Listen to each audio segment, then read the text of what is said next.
rồi. Đi đâu đi? Nhưng mà có nhiều phía. Đúng nhiều qua nhìn đúng là đường còn lâu mới dám ra xin chữ ký được. Ngại là ngại. Đấy, trung tâm bóng đá Hoàng Anh Gia Lai Nhiều đây. cầu thủ khác.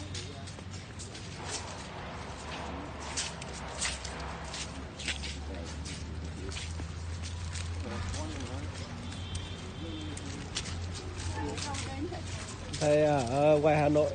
Hà Nội. Dạ. Dạ. Em bên Long Thành. Dạ. Mình đi thăm quan. Giờ mình đi tham quan thế nào? Dạ chị mình nhỉ? đi đây, mình cứ theo bảng thì mình đi. Bên tay trái là sân, bên tay phải là phòng ở. À. Thì nay các em mới chuẩn bị ra. Wow, xin cảm ơn chị nhé. Chào mừng quý khách nha.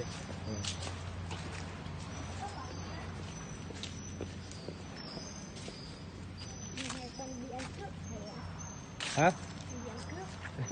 Đi ăn cướp.